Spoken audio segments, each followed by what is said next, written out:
go a little wider. Brings ball back for Marshall. The footwork. Benji Marshall. Now the speed. The footwork again. Away from Peachy. Passes without looking. Away for Richards. Back to Fitzhenry. That is as good as you will see. All right, welcome back, ladies and gents, to SuperCoach Tragics podcast. I'm your host, Dan, back after a week off. I was out working, but luckily Glen held the fort quite nicely, and it was a pretty good listen on the next day. It was great. No guests tonight, but we're still blessed with some special guests, regulars on tonight. So start with you, Glen. How was your week in round 15? You know what? I don't even remember. Now that was the question you were going to ask, and I'm thinking, look, I went up. That's why I'm confused. There was no round. Yeah, no. I didn't want to do it because I actually had a pretty good week that week. I didn't get a chance to break. I went up to 6K and I got 1,358 or 2,058, I think it was. Yeah. Mate, you got me for a second there. I'm thinking, I can't even remember the games of football. I'm watching the tests and stuff. No, all good. It was good to have a week off, though. I had pretty much a full week off footy. I watched the Origin, and that was about it. I wanted to make sure I got fully rested up. I spent the whole weekend with the family. Thought I'd better meet them for the first time in a couple of weeks. So, but I really enjoyed the week off. It was good, and back into it starting yesterday. Really, after team list got dropped, I'm back into it, getting pretty pumped. Listening to all the pods today, so I'm pretty excited about the round 16 game. All right. Also with us tonight, we've got Ross Mann. Ross Mann, welcome back, mate. How you going? Yeah, good. It's good to be back again, and it was a good weekend of footy. Some good games, good result with the Origin, with New South Wales winning all 4 games. But I was really impressed with the Fiji Papua New Guinea game. That was a great game to watch. So there was some good football out there, and there's some good talent to come through. So some players to watch the next couple of years for sure.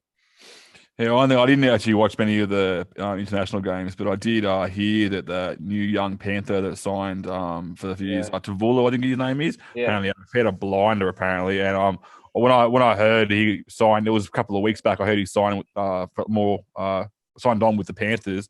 I thought I'd have a look at his little highlight reel, and it was bloody good to watch. So, I'm really looking forward to having him. But, good luck breaking into that team. It's going to be a bit of a challenge, but... He reminds me of Pappenhausen. He had 7 tackle busts, ran 250 metres and 2 tries from memory. Yeah. And so that's a pretty good outing for a test game. He's got a very similar build, hasn't he, to Pappenhausen? Very slim. I think he'll warm into NRL well. Yeah, I'm looking forward to the future. It's like a lot of teams have dynasties and stuff, and it's like our young talent coming through, but it's going to make ours go a bit longer. So hopefully anyway. All right, guys. Let's start with Market Watch. All right, while we're here. So before we go, I'll tell you what I got. I got a 12.38 last round. So pretty happy with that. Moved up a bit. Top 40,000. So go team. Good to get green arrows, but hopefully my plans for moving forward should actually help me get some more green arrows. So my plan is still to get top 15,000 from where I am. It's a pretty big challenge, but I'm gonna have a crack anyway. So. All right, guys, let's have a look at Market Watch. So we're going to look at the trade-ins first. So number 1 traded in. No surprises here, guys. I'll go to you, Glenn. Grant Anderson. Second game. He played second game. He's on his third game this week. Better get his price rise. No-brainer here, mate.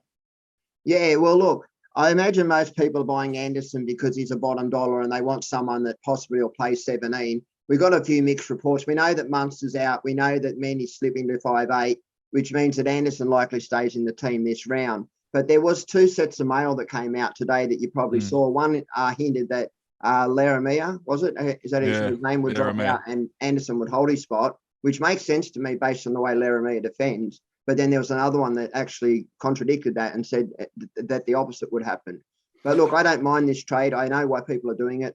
They're doing it to bring in cash. And it's a time now where we want to get those big names like Pappenhausen and anyone else that you're missing. Yeah, and the other thing about Laramia as well is that he plays on the side that Meany would normally play on as well. But you also got to think as well, Meany's a pretty developed player. He could probably move both sides as well. So that's the thing. So you got to try to watch out now as well. But being the right footer that Meany is, it might be, there's a possibility that Grant stays in the team. So All right, number 2. This guy isn't playing the buys, but he's on fire at the moment. Ross, Jace Tarpany, mate. Number 2 traded in this week. Hard to really talk people out of this one. Oh no, there's definitely not. I mean, obviously it's players who aren't concerned about him not playing round 17, but yeah, look, he's one that I could not talk anyone out of buying. He's just been absolutely in beast mode this year, and yeah, he's one that I'll be looking at getting probably after the next couple of weeks potentially. But yeah, it's just not for me this week because I need to get numbers for 17. But otherwise, if I was playing head to head, definitely be getting him for sure. If I didn't have him.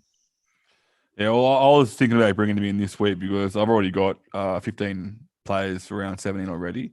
Yeah. So I was pretty thinking about bringing him in this week, but yeah, I don't know how I can trade out for him to get there because he's a bit more expensive than the trades I'm actually making this week. But I really want him in my team. He's looking pretty good. Yeah. In saying that, he got less minutes in his last game than he has all season.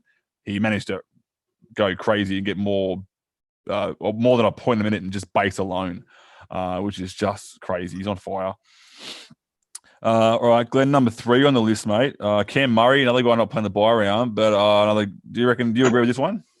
I do and I don't. If you're a head-to-head player for sure, and look, if your Murray's in your long-term plans, then he's at his cheapest that he'll probably be at, and he'll start to rise again. He's been averaging 73.3, which isn't a bad, shout for a side that's struggling. The Bunnies have got some hard matchups, and I don't see them winning a lot of games, which actually fares good for Murray. I mean, there's a lot more defending in the middle, and that he'll be on the field probably more because I'll need him.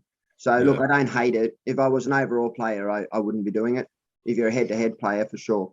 Yeah, I think Murray is probably the end goal you want to get after the round. But if you're not worried about that buy, then the sooner you get him, more points start racking up. So I agree. Number 4, it might be a bit of a congestion, but it's a bit of a big balls move to get him in early. But Ryan Pappenhausen, Ross, would you be bringing Puppy in this week if you had the money? Hard one. Hard one. I, like obviously if he starts, does he play the 80 minutes? This is the thing that we're not going to know either. He may start, but it doesn't mean he's going to play the full 80 minutes. They're going to have Nickarim on the bench, and they may opt to only play him for 40 minutes. For me, it's a bit of a risk, but at the same time, we know what he's capable of, and I can understand why people are going to get the head start on it and potentially throw the VC on him because we know what he can do, and he could easily get his break even of 145 this week. So, yeah, it's a bit of a ballsy move for me. I mean, potentially you can wait a week and bring him in next week, and he's going to plummet a lot of cash, but it's cash versus points, I guess, isn't it? So that's it. It's a bit risky. Yeah, it's risky, but it's one of those things where if you jump on and he fails, you're an idiot. But if he goes nuts, you're a genius. It's exactly. Like one of those, and you can't judge anyone for that, Glenn.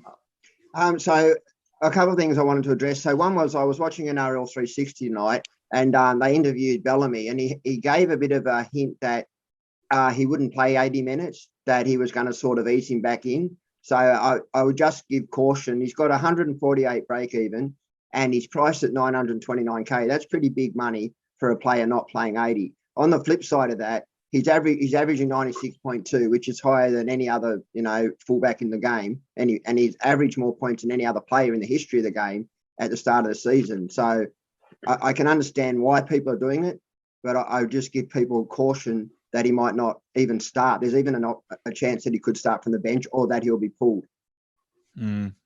Yeah, definitely comes with a lot of risk. And there's a lot of people out there as well. I've heard a lot of people out there actually held him the whole time, which is it's crazy. But I can understand why they've done that. It's crazy, but I'd have to get him back in, and I am struggling to figure out how to do it. I'm gonna have to really start. I'm starting to bank cash now, but I'm gonna make several trades just to get this guy back in. So the ones that held on to him, if you had him, would you be playing him this week? Oh yeah, for sure. I mean, if you own him, you may as well. That's the benefit. If you have him this week, you're going to play him versus Manly because of what he can do. You even saw what he done in minimal time last time he was playing half games with Hines. One of the other questions I have over him is, does he kick? Meany's been kicking so well that there's even a slight chance that Pappenhausen doesn't kick. And you're definitely playing, the money you're paying for Pappenhausen is for him to goal kick as well. So I just think I've got the money put aside for him, and I can get in this round. but I'm actually going to get him round 17. I just want to take 1 week to have a look. Hopefully lose a little bit of coin. And also answer a few questions for you as well, whether how he plays, for example, and also whether he gets put in that Origin side, which is unlikely, but it's a possibility still because he is quality. So, all right, we'll move on to number 5, most traded in player. I'll go to you, Glenn. Brian To'o, not playing the buy round, but he's probably as cheap as he's going to be now. I think he's on the way up. Would you be bringing him in? Isn't Brown the next on the list? No, mate. I got Brian To'o number 5. I took the picture. I took the picture about half an hour before. Okay, right you are. Yeah, look, Tahoe. I mean, I really wished I had jumped on last round when he was, much cheaper at price. Tahoe is a keeper, so I would not talk anyone out of buying keepers. If you're buying anyone now that's not playing 17, make sure they're a high ceiling or a keeper. Yeah, definitely, 100%. And he's starting to I think he's basing about 40 at the moment, and you know what he's going to get with tackle bust as well. He's going to be his floor's going to be about 50, which is going to be great. So yeah. All right, and then we'll move on to Ross, number 6, mate, Dylan Brown. I'm loving this guy right now, and I'm thinking about bringing him in myself. What would you be doing? Oh, yeah, it's a no-brainer trade for me. I mean, I'm contemplating bringing him in this week. I'm tossing up between going him or Jerome Hughes. I know that Brown's probably got the easier draw of the two, but I like Hughes. He's a bit more of a pod as well for me. But yeah, still deciding on that. But look, obviously a lot of people are pretty sure most popular trade this week is probably going to be Munster to Dylan Brown. Will be definitely one of the top trades, especially given now that Munster's been ruled out this week as well. So potentially he could be missing for 3 weeks. So is he a trade? That's the question. Yeah, well, I would tell you right now that the 10th most popular trade is Brown in, Munster out. Yeah. So, and that's because there's a lot of people bringing in Anderson. So that's probably the only reason there. But the other thing is, what I just want to say with Munster as well, is you're going to want him for the run home. So if you're trading him out, then you're going to get him back in. It's 2 trades. Yeah, that's. And I know the problem is a lot of people haven't got a lot of trades at the moment, and a lot of teams are going to be wanting to get Harry Grant back in, Ryan Pappenhausen back in, Teddy back in, all these players that they're going to want to get back in. That if you've got a backup 5/8, I'd just be putting Munster on the bench. I wouldn't be selling him. Yeah, I have Munster Brown, and I'm in that conundrum myself. I'm tempted to go Munster to Moses, but I am also in a position to hold. Yeah.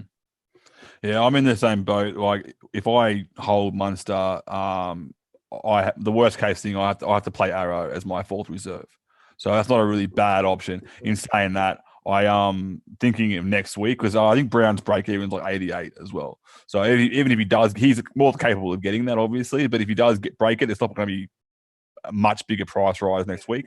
So my theory was Munster to Brown next week, and then bring Cody Walker out after around 19, after all the restings and origins all over, and then bring Munster back in. And I do have 14 trades left after this week. So I've already made 2 trades this week, and I've still got 14 left. So you got plenty then. Yeah, so I'm sitting pretty good here. So that's why I had that luxury of doing these kind of trades, and I will be definitely doing that. I think I'll be pulling the trigger on that one next week.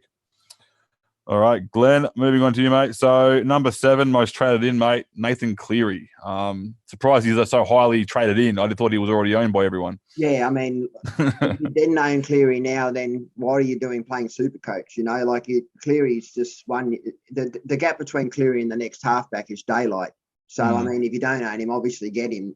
I mean, having said that, I mean, it'd have to be overall head-to-head players again. I can't imagine any overall players are doing that now. I mean, if you went without him now, why not wait until round 19? Because it's a good chance he misses round 18 and gets rested after the Origin anyway. Yeah, that's it. In saying that, I don't think he gets rested after 18. After 17, sorry. I think he played 18. I think it's because he played that game after first Origin because I think he wants those points, Dally M points, which is fine, and it's been good for the Panthers too to have him there. So. But like you know, the Panthers are more than capable of playing and winning without him. Yeah. In the past, it's been a different story. So, all right, Ross, number 8 on the list, mate, Damien Cook. I'm a bit confused. I think it's a weird time to jump on Damien Cook, but number 8 traded in this week, mate. What are your thoughts? Yeah, it's another strange one. I mean, there's a lot of players on this list so far that are not playing round 17, so it's a bit strange to see this one there as well. But look, I can get why people are doing it, but for me, overall, over head-to-head players, yes. Overall, not until after the bye period's finished. Once Origin's over, then I'll be looking to bring him back in. He's one that I'm looking at. I'm hoping to have him and Harry Grant in my hookers to finish off the year. So, I think that's the dream. Yeah. Yeah, well, I'll just tell you right now, I've done a bit of a count. 7 out of the top 10 traded in players aren't playing round 13. Yes. That's crazy, yeah. So I'm feeling pretty confident that I'm going to get a pretty high score in comparison to everybody else with my 15 this week. So, yeah. All right, move on to you, Glenn. Harry Grant, number 9, mate, another hooker. Obviously, he's the elite hooker, but would you be bringing him in this week? Yeah, no. Well, I mean, I own Cook already, and I'm happy to run with Cook until after the Origin, and then I will bring Grant back in. That was always my plan, was to bring Grant back. I had Cook Grant. But again, I mean, as you pointed out, 7 of those trades are not playing round 17, which says to me one of 2 things. One is that overall players aren't going too hard on 10 either. And that and the head-to-head players are just building their sides for what they want now. Maybe even overall players are just thinking, well, you know what? I haven't got many trades left. Let's just get in who I need. Well, to be honest, you go, Ross. I was just going to say, if they're in Dan's position, who's already got 15 for round 17, then bringing some of these players in who are going to be keepers for the run home is probably not a bad idea, especially if you've got a lot of trades left. Yeah. Well, I'm looking at it now. Like, if you look at, besides, take out Grant Anderson and you take out the last one, number 10, Suwali, all these guys are keepers. So it makes sense. In saying that, I'll go to you now, Ross. Suwali, 10th most traded in player this week. I know he's looking good, but would you be jumping on? Like, a lot of these people actually sold him. Is this a G up or what? I saw that earlier. I'm just like, how the fuck are people trading him in? At least he slipped from 8th. I think he was 8th the other day to 10th. But well, I wonder. This does not make any sense to me at all, especially given that they're playing the Panthers this week too. One of the best defensive sides in the comp. I'm not getting it at all whatsoever. He should be on the sell out list, not the sell in list. No. If there's a weight and this is the sell out list and this is the sell in list, he's leaning towards the sell out list more than exactly. Yes, definitely. I believe if you had a category for him, you'd put him in the hold category. You wouldn't put him in the buy category. No, definitely not the buy one. It's a I one. I own Suwali. He's got a negative break even, so people are probably thinking they want him for the run home. I was never planning to sell Suwali. He was a hold for me for the rest of the season. Having said that, that was with Manu at centre, because Manu and Suwali have built up a really, very lovely combination on that edge together. Having said that, now that he's been moved to 5'8", how does that pan out? Like that could play out differently. But I'll tell you how it's going to pan out. Momorowski doesn't pass the ball, so That's Suwali's not going to get it. He's up Pit Creek. Yeah. Well, he comes in and does a lot of work, but I agree with you. I don't know if Manu shifts left when he's playing at 5'8", though. We'll see how it pans out. Yeah. I think Manu just runs back and forth. He doesn't run towards the try line. He runs from sideline to sideline. That's what he does. So, all right, guys, that's top 10 for the trade-ins this week. Let's look at the trade-outs. So we'll start with number 1 here. I'll go to you, Glenn. Ruben Cotter, number 1 on the trade-out list. Would you be trading him out? Well, it depends on what they're trading to. I mean, I imagine these people that are buying Cook or Grant are probably trading Cotter. They've probably got him at 9 and they're going Cotter to Cook or Cotter to Grant. If that's what they're doing, I don't hate it. I mean, I really like Cotter, and I mean, I don't know how long's he out for. Did you know? Well, the news today out of Melbourne was out of Cowboys is they're looking to get him back for round 19. Right. So he hasn't played the last 3 games. So if you've held this long, it's a potential hold for me. But like I said, if you're getting Grant or you're getting Cook, maybe not even Cook. If you're getting Grant, I can see that. Yeah. Cook to me he's definitely number 2 hooker, but I don't know if he's worth going from Cotter. I think Cotter could be a better second hooker for the run home. The numbers between Cook and Grant ain't a lot of difference. I mean, Cook's been averaging 74.3 and Grant 81.8, which is still 6 points around. But I mean, I still believe that Cook has a higher ceiling. I think though that Grant now, we're near the line, he's a little bit more dangerous. But I mean, Cook doesn't have someone hanging around like Brandon Smith, and I still worry that they're not always going to be 80 games in big games that they're winning for Grant. Yeah, no, true. And I think as well. Like, so you said before, Cook has the highest ceiling. Grant has the more consistent high scores. Yeah, and so that's right. It's like you feel safer with him, I guess. And Yeah. but that's the dream, right? Is to get Cook and Grant. But yeah, I'm not sure. I love Cotter, but see, I'd gladly have Cotter in my second row for the run home as well. He's just a solid player, but I sold him when he got injured, knowing he'd be gone for 3 or 4 games. So yeah, I just trading him out now. Like, you've waited 3 weeks, I'd probably still lean to sell. It's hard to have that much money on the bench there as well. So, all right, we'll go to you, Ross. I think Targo, number 2, traded out this week. I can see why people are doing it, but I don't really agree with it. I've got him in my team, and I'm going to keep him. I think I'm going to keep him for the rest of the year. So I think there's more important problems. If your biggest problem is Targo on your team, like, then you're doing it way better than I am, and it's not hard to do. But yeah, Ross. Yeah, it's a weird one. I mean, I'm leaning towards selling him, but the more I look at his numbers, I mean, he's not punching out that bad. Yeah, he's not been great the last few weeks. He hasn't punched out any decent scores, but he's still averaging just under 60. So he's not. He's got a base of about 40, which is bloody high for a centre wing, and he's dual position too. So for me, it's a hard one. I mean, in that back line for the Panthers, we know what they can do. Yeah, I'm still umming and ahhing whether to sell him or to keep him. I really don't know what I'm going to do. I can get why people are doing it, but it depends on who they're trading him to. If you're trading him up to a Maddo or you're trading him up to, another gun, then I can get it. But, it depends on who they're going to. So I'll tell you right now, number 2 most popular trade. Don't tell me it's Targo to Grant Anderson. Yeah, so no, I totally agree. One of the reasons why I would sell Targo is because we all know there's a lot of guns in the center wing this year. There's a ton of guns. And like, there's people like, I got Campbell Graham, I got May, who I want to keep for the rest of the year. Then I've got Sevo, who I love that upside. That's a good pod to have as well. And I can't remember who else I got, but I got another gun as well. I need to get someone like a Toto in or a Garrick in my team.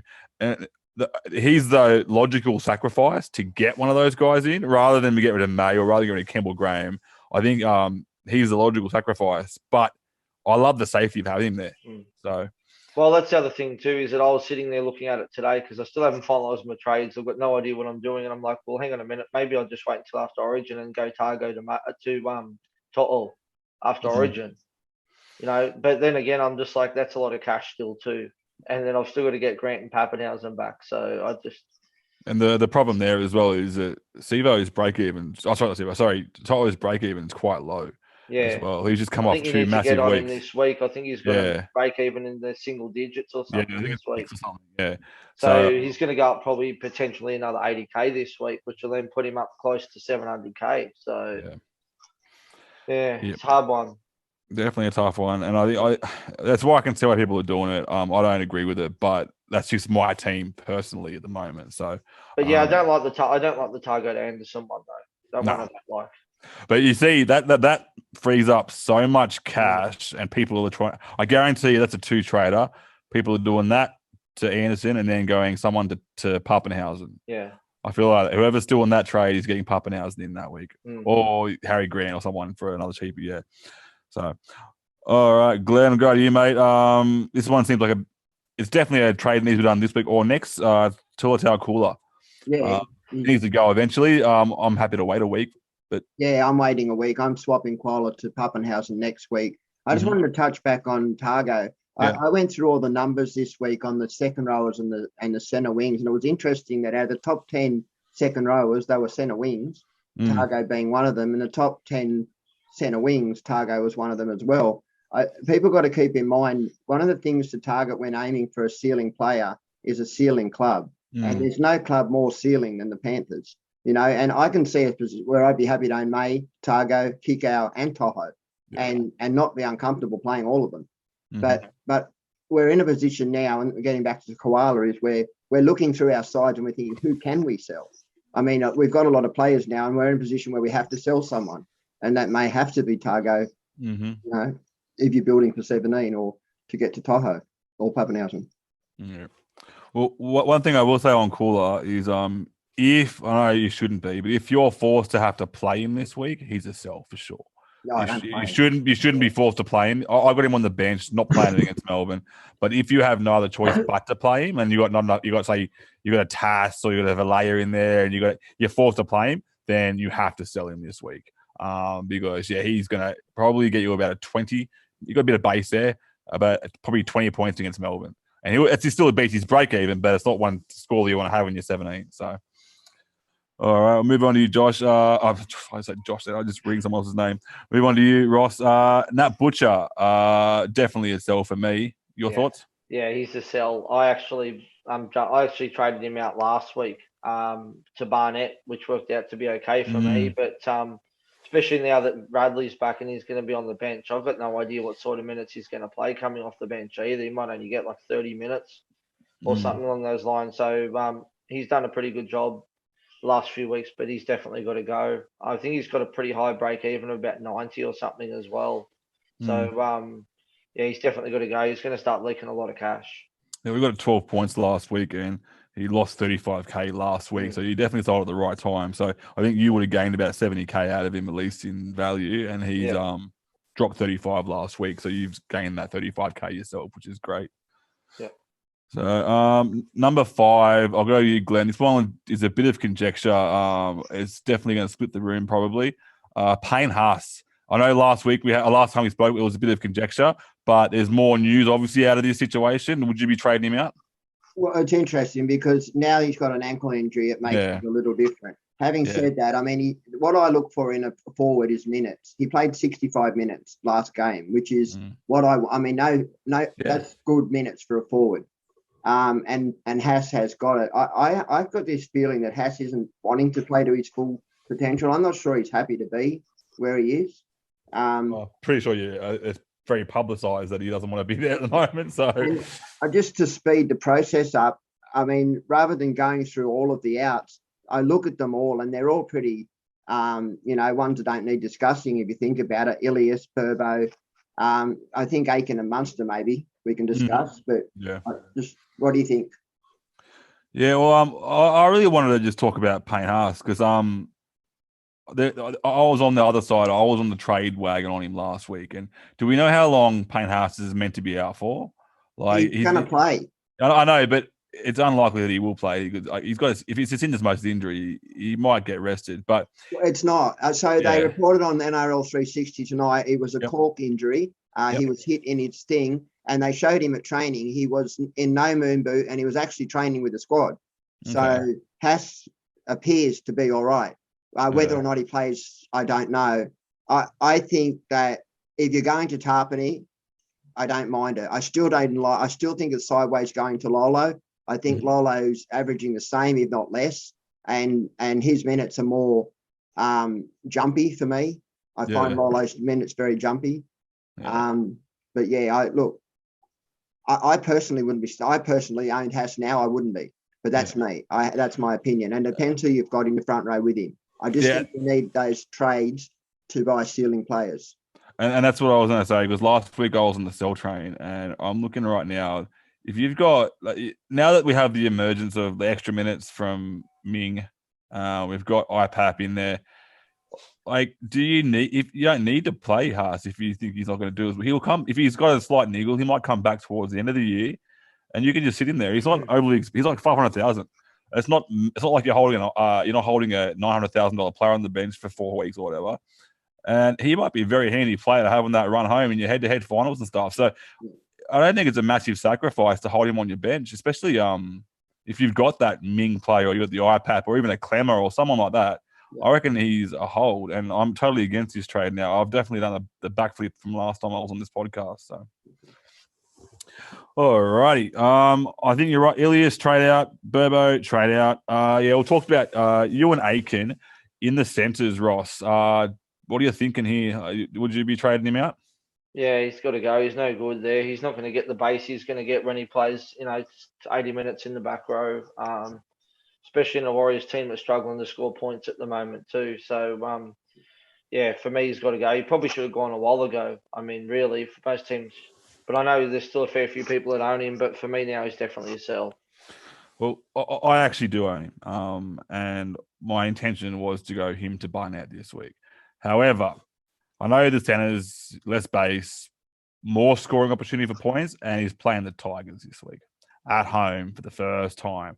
I'm tempted to go Arrow to Barnett first and see how he goes in that center position against the Tigers. And if he doesn't do, even if he does okay, it's the Tigers, so it could be like, you know what I mean? You could get 100, get 2 tries and get 100 points. But one thing I will say on that, I want to address that. That's not actually a terrible play.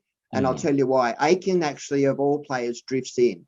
You'll see there's some second rowers that will drift into the centre and defend in the middle. Aiken, when he plays at centre, drifts in even to second row, even to the centre. So he won't make the tackles he makes at second row, but he'll still make a good quality amount of tackles. And I do believe he has the ceiling. With the players, they've got quite a good pack, the Warriors, and they are slowly building. And also they're playing in New Zealand in front of a home crowd. So I think that passion could have the Warriors up for this game. So I don't hate that at all. I would do that. I would go Arrow to Barnett. Yeah. So right now, I've got my trade is I've gone Aiken to Barnett, but I'm been thinking about it for the last couple of hours whether I should just hold even just 1 week. You know what I mean? Like 1 week, little try, have a look at it, because I'm not going to miss an Arrow this week. Like the only reason I chose Aiken was because he got moved to centers, and then also because his break even was about 88. But I think there's potential he gets that this week. Yeah, he's done his job. Yeah. And I'm glad you mentioned that before about how he drifts in, because I've noticed when I'm watching the defensive line of the Warriors, and I'm like, oh, surely Aiken will tackle him. And then I was like, oh, Aiken isn't there. And Aiken's literally in the middle of the field tackling with the front rowers. He moves in all the time. And it's really good to watch as an owner when he's defending. But I think he'll do the same thing. I think he'll move into the second row spot to defend. Yeah. So I'm hoping that work out just for 1 week anyway. So, all right. And I will talk about Munster, of course. We'll go to you, Glenn. Munster. This is a difficult one. I mean, this is a player that's got nearly 700K that you're going to have to sit on the bench. If he's missing this round, he'll miss next round because it's a bye round. He likely misses round 18. And if he has got a problem with that shoulder, it's hard for me. I got Brown and Munster, and I'm tempted to hold Munster and just play Brown. And I've got a good enough, so I can play Ming I've got a few I can choose from actually as that fourth reserve. But the other thing I looked at was going Munster to Moses for a short-term play, because I really like the draw. And Moses is averaging actually a lot better than I thought. I had a look through his numbers today. I think it was, I won't go through it. I had all the numbers for the halves. Here we go. Moses averaging 74 and Hughes 72.4. So the numbers suggested to me that I get Hughes at 2.4 better per game. But when I looked at the draw for Moses goal kicking, I really liked it. And but geez, I don't know if I want to let go of Munster. He's averaging 80.8. So they're good numbers, aren't they? Yeah, I think there's been one game for Moses where he's had a shocker. Yeah. But usually there's several. Yeah. Every year. I think he's besides the 8 he got in round 8, I think his floor has risen since last year as well. So there's a bit more safety there than in previous years. Yeah. So I don't have Moses, and I really can't get Moses in, but I don't mind that play. I think it's a nice little sneaky pod play. Yeah. So. Alrighty, I think one of the biggest trades would be Munster to Brown. And that's what I'm looking at doing next week. So we'll go to you. Last one, Ross, Talakai, number 10 traded out. Do you think he retains that Origin spot, or do you think he's the first one to drop out when all these players come back? Well, it's going to be interesting, isn't it? Because if they're going to put Jack Whiten on the bench for Origin, I don't see them having both Jack Whiten and Damien Cook on the bench. Mm-hmm. So for me, it's I don't know what's no. Sorry. Yeah, I don't know. I don't know what's going to happen with the makeup of the team. Like Talakai didn't really have much impact in the game because he only got like 15 minutes or whatever they played him for. So I'm not really too sure, to be honest with you. But I'm hoping Talakai is going to plays round 17. But yeah, I don't know if I'd be trading him out. I'll definitely wait and see if he's going to play first. If he's not playing, then yeah, maybe he is a trade out. So, but I wouldn't be trading him out at the moment. Just wait and see. I'll wait until next week at least anyway. Yeah, he's an easy trade up to a round 17 gun if he Yeah. does get named for Origin next week. So well, my plan was to bring him in, and I was going to bring him in before last week, and then when he got named, I was like, crap, lucky I didn't do that. So Yeah. got Katara instead. So all right, guys, that's it for the trade-ins and trade-outs. So this week's hot topic, we're going to talk about the strategies for the run home. So one thing that I'm going to personally do coming over this weekend is actually put together my dream team. And I know Glen's very good at this. He puts together his dream team quite early on in the season. And a lot of coaches do this as well. They put together at the start of the season. They have their own pick. But now is a really good time to review that because things do change. And I'm going to be reviewing my dream team this week. And then I'm going to see how many players I need to get versus how many trades I have left. And obviously how much money they are. So any other strategies, Glen, that you put through when you think of your dream team? Yeah, so what if you noticed, I did a lot of writing this week and I posted some of it in our chat and I'll post the rest tomorrow. So what I did first was I went through with my son Tyrone and I wrote out all the draws for the top 10 sides. And then I went through and I realistically looked at what games could be won in those games and how easy they were. And I went through with colours like green, purple, depending on the easiness of that, and followed some of them draws. So like you said, I do write out a side and how I want it to look at the end of each season. And I went with the Cook, Grant, Tedesco, Pappenhausen, Munster, Brown, Cleary, Hines. They're the main key positions that I wanted to nail. But I'm actually looking now at running possibly without Munster. I'll have the rest of that. I can do the rest of that, but I can't get Munster back. Well, I can, but I'd be down to like 4 trades or something. I want to try and save some trades. But yeah, I would suggest to people that you really look at the draws, break them down into lots of 6. And, you know, between now and 18, have a look at what players might be rested, have a look at the depth of your benches. But most of all, make sure you make allowances for the big ones. If you don't have Cleary, Tedesco, Pappenhausen, they're the 3 that you really want to make sure you've got. And then probably either a Brown or a Munster and a Grant and a Cook. If you at least got to have one of those, I would imagine both. Yeah, they're the positions. And then in second row and centre wings where you can play around a little bit more. Again, I'd be looking at I always look at the ceiling clubs, Melbourne, Penrith, the clubs that have the bigger run home and the bigger potential to go big, I meant to say. Yeah. Yeah. Ross, is there any things that you do, mate, when you're trying to put together your final team? I think it's just like you guys, is just sitting down and working out who I want to bring in for the run home that I don't have now.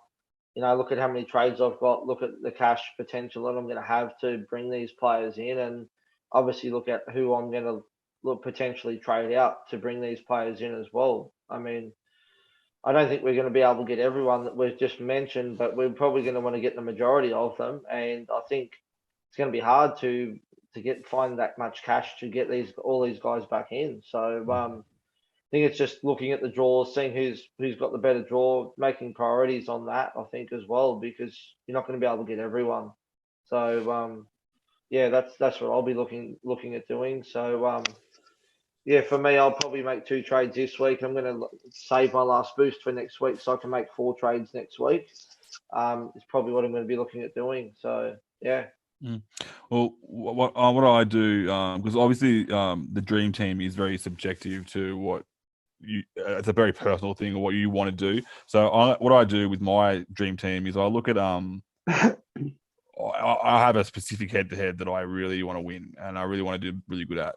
So I'm going to look into my head-to-head. Who am I versing in those head-to-heads? And also to see how do I combat that with a specific player as well. Plus, you got to look at, I've mentioned it a few times, round 21 to round 24 is the head-to-head finals.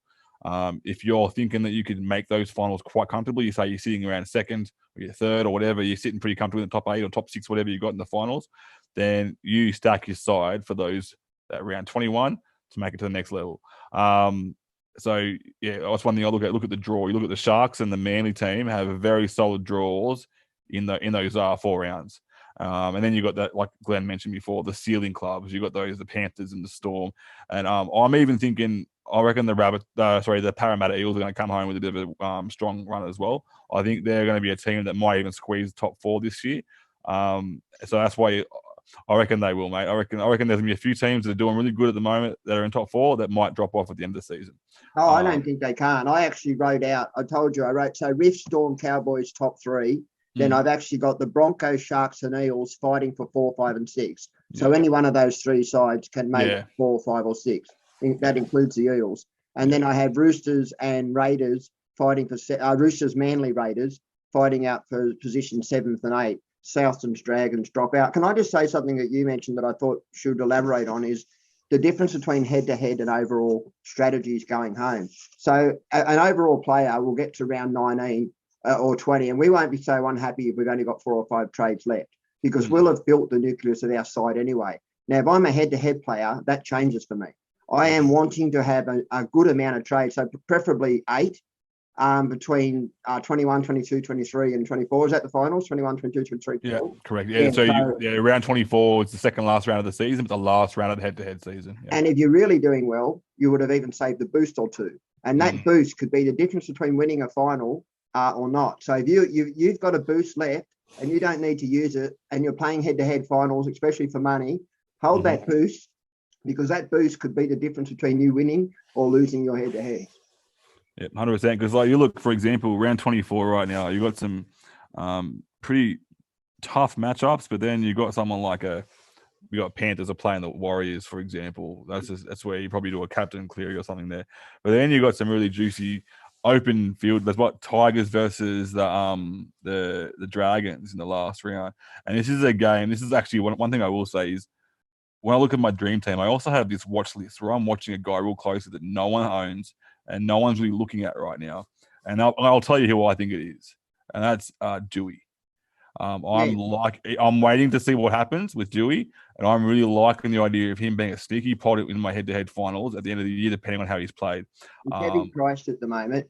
I think he's 670, is he? Or really high 600 at the moment. Yeah. So, but the way he's being used at the moment from the bench, he could be the perfect pod because he will come down a fair whack, and he's available at centre wing, which I like.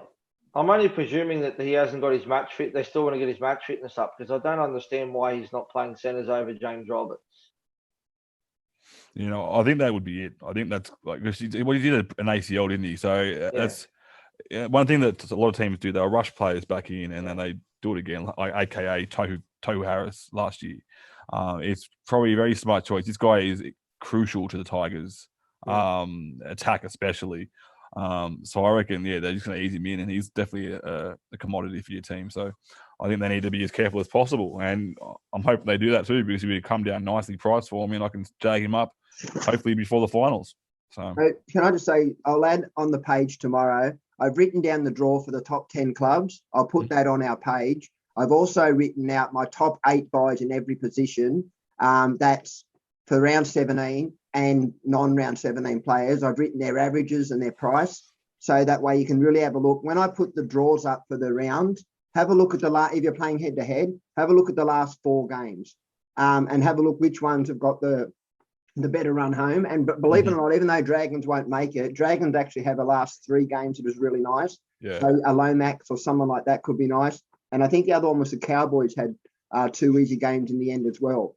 But have a good look at it. And if you're playing head-to-head, use your brains, go through and look at what those matchups are going to be. Even go on your app and look at the last rounds and write down those matchups and think, right, these are the players I want to get in for that round because they're the players that others like myself won't be able to because we're overall players who burn our trades. Yeah, correct. All right, guys. Good chat there. Let's talk about our trade-ins and trade-outs for the week. I'll start with you, Ross. Yeah, I know you said you didn't have an idea what you're doing this week, but I'm hoping you've had about 15 minutes since then. So have you thought about your trades yet? I kind of have. I'm just a bit undecided still. I want to get rid of Ilias this week, so I'm probably thinking Ilias to Hughes or to Dylan Brown, and then potentially nothing out Cooler, just so I've got the cash to go from Ilias to one of those guys there, and then banks me a bit of cash as well to look at bringing Grant or Pappenhausen in just after Origin as well. So that's what I'm looking at the moment, but we'll see what happens. Still tossing up what to do with Targo as well, whether I keep him or sell him too. So yeah. No, fair call. Glenn, your trades, mate, if any. Yeah, so my trade, if I make him, I haven't decided I will either be Munster to Moses, because I have Cleary and Brown already. And then the other one is that I'm looking at is either going Kikau or Targo to Lane. It was originally to Maddo, and that leaves me 300k to get Pappenhausen. But the other one that I thought about doing was Koala to Toho or Stags. There's a few centre wings playing that round. And the other one I looked at was Katoa versus the Dogs this week. I thought it could be a little sneaky buy as well. Yeah, I got Qatar in my team. I picked him over Mulatalo because I couldn't afford Mulatalo, and he's been doing pretty good quietly. So I'll take that. And he's made money. That's the difference between the two. Yeah, that's right. Well, Mulatalo's made a bit of money too, but it wasn't at the same speed as because he was a bit higher price. So yeah, already 100k more. Yeah. So my trades, guys, I'm going Valia, one of my little nuffs that I've had, out to Grant Anderson. That'll all depend on whether he's named, obviously. Being the Thursday night game, I should be able to make that decision anyway, because my other trade doesn't really matter whether I make that first trade. So I'm only banking that money so I can have enough money to get Pappenhausen in when I need to. And then my other trade was now going to be Arrow out for. I'm still torn up. I'm leaning towards Barnett, but I'm also thinking Garner as well. I'm liking Garner as an option as well. I went Barnett just because I don't know. I think a bit of more pedigree there. I guess we've seen Garner in the past. He's been pretty average. I know he's been doing a lot better this year, but I think the pedigree there. What do we think about Barnett's job security in that position? Do we think Fitzy comes in and fills his spot? I own Barnett. Ross bought Barnett as well with me last week. And when he went off with that HII, I got very nervous. But I mean, in the time he was on, he still managed to get 65. Adam O'Brien's a very annoying coach. But look, while he's at second row, he's an own. I like him. He could even kick. I mean, it's Tex Hoy's coming in, so he'll probably kick. But there is a slight chance that even he goal kicks. Yeah. Well, I think I'm leaning towards Barnett. A bit more risk there, but I need to have that probably higher risk, higher reward option there. Yeah, it is a bit risky, isn't it? I mean, what we're going to do, I mean, considering he's also leaving the club next year too, whether they persist with him playing 80 minutes on the edge, I don't know, but I guess that's a risk we're going to take. So we'll see what happens. If O'Brien's smart and he wants to start winning some games, I think he needs to leave Barnett on the edge and play 80 and keep Fitzgibbon where he belongs in New South Wales Cup or wherever he is. Yeah, that's the thing as well. When they have those players leaving, they do one of two things. They either shun them to reserve grade and not really care about them, or they play them until they can't play them no more. They play because they don't need to worry about maintaining their fitness for the next year. So I'm hoping it's the latter. But yeah, and I think he's definitely a bloody workhorse. So I can see the team's better when he's there, especially in the second row there. So I'm going to stick with that. I think I'll do that. So Broncos have a nice little run coming up of 4 games in a row. The Tigers actually have a couple of nice little matchups as well. So I don't dislike Garner at all. And there was another one I was going to say. And Eels. Eels have a pretty little run as well, especially round 17 and 18. Warriors and the Tigers. So.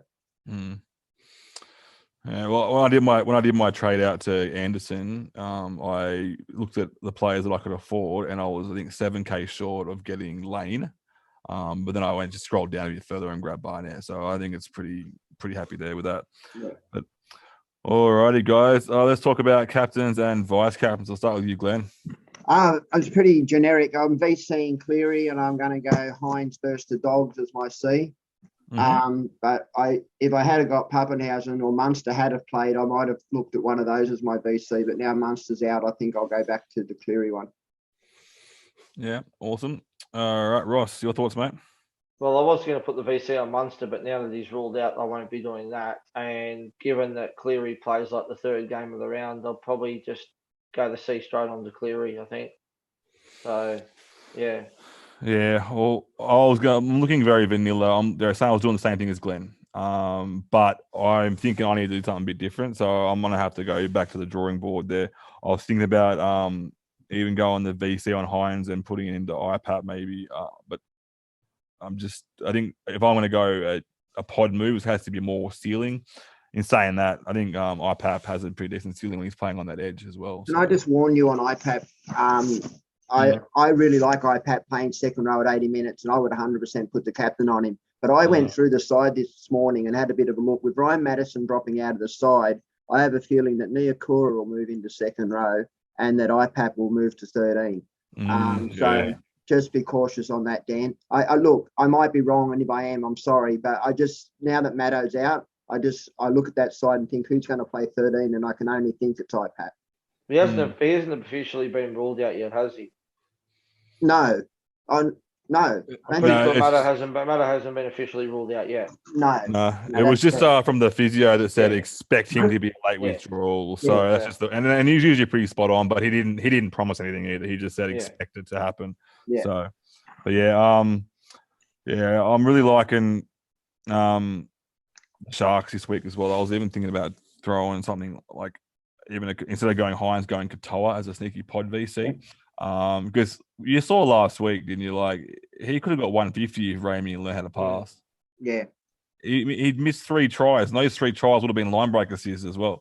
And he got 72. You're like, I'm thinking about maybe against the Dogs on that side. It might be an option. So I don't know. So he'll be running to Josh Adokar side, and so we'll go. Weeks ago, we would have looked at this game and gone, "Oh, for sure, we'll captain Hines." But Bulldogs have been playing pretty well the last couple of weeks. They have. I don't think it's going to be an easy game for the Sharks, to be honest with you. But even in hard games, Hines still seems to click up. Yeah, he gets plenty of unicorn points too. Yeah, that's right. So look, I like Hines. I like Cleary, and I also like IPAP.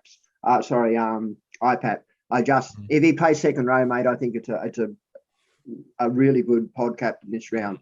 I just nervous. The other option I was thinking was it takes Cleary out for me though is Jerome Hughes. If Munster's out, I think Jerome Hughes could be a sneaky option as a VC playing game 1, but it takes Cleary out of contention for for captain. Yeah. But like I said, there's plenty of other options out there like Hines. You got IPAP as well.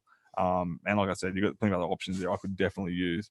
I love Manly Storm games. I know that they're playing Melbourne, but I know that they're playing Melbourne, but I don't mind Garrick as a BC option either in that game because he's been scoring pretty well too. So it's not a bad option if you've got him. I'd probably put the VC on him just because there's not too many other options. And Manu, even if Manu's going to be playing 5'8" this week, if he plays anything like he played for New Zealand, in that position, I mean, like he could run some good numbers in as well. Yeah. Alrighty, guys. Let's move into some bowl predictions. I'll start with you, Ross. What are your thoughts on bowl predictions, mate? Haven't even thought about it yet. Come back to me. I knew it was coming. I knew it was coming, and I still didn't even think about it, mate. So go to Glen first, all right? Go to Glen first. I'll hang on a minute. Yeah, so I'm going to say that I think that the Seagulls can keep the Storm a lot closer than people think.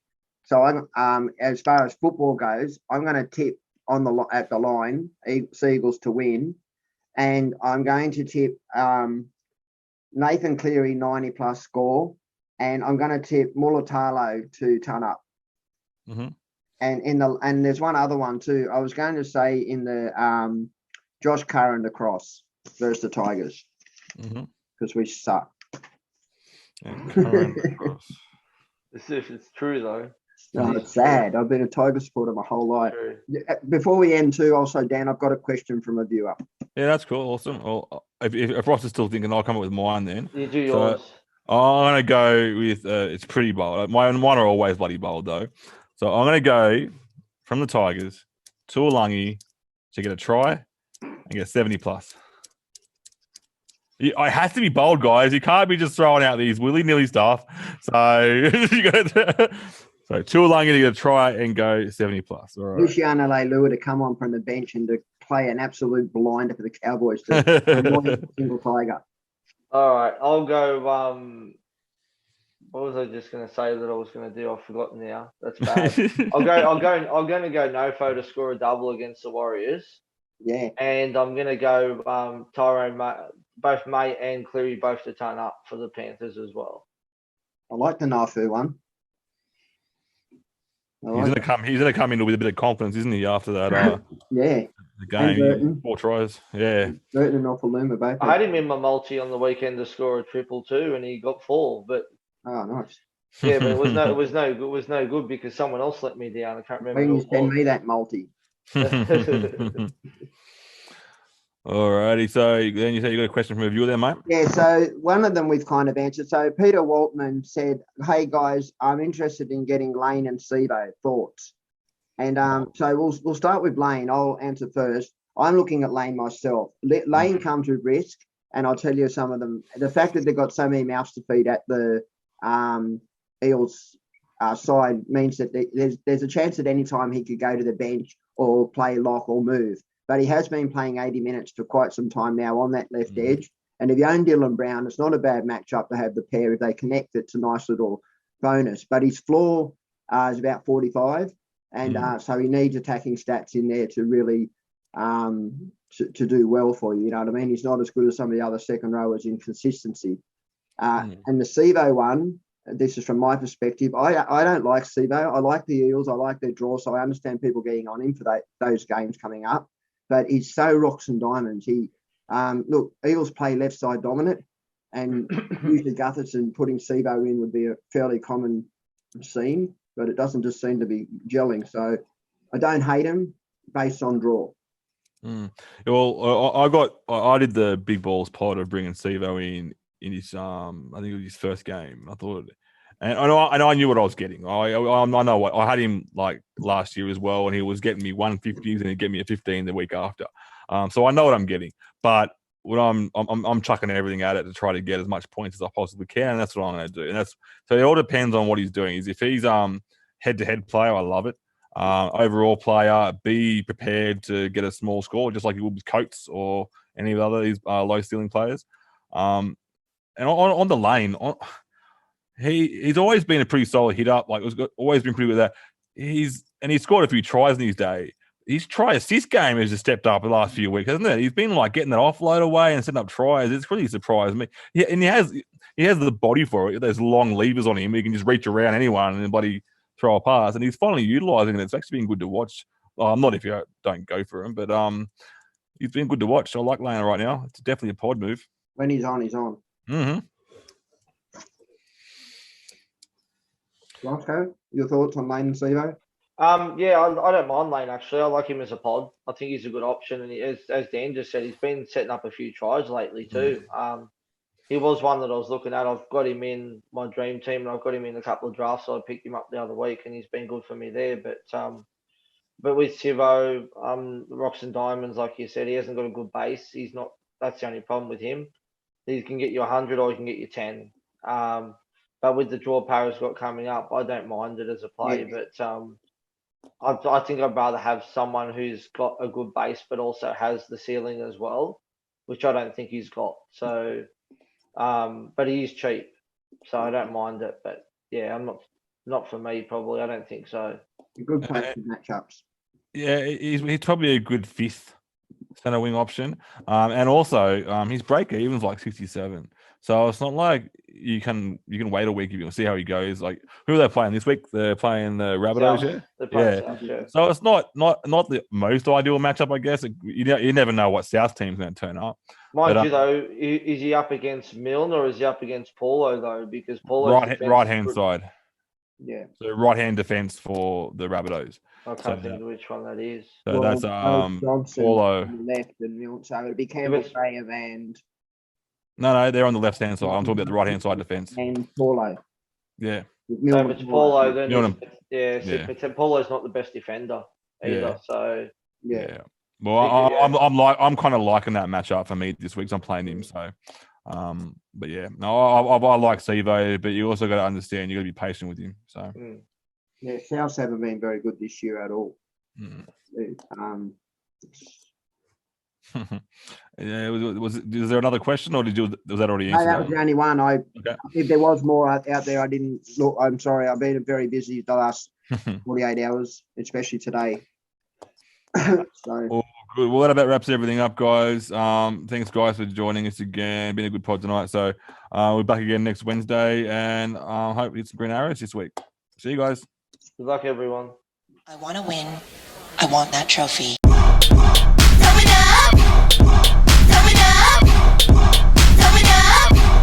I want that trophy.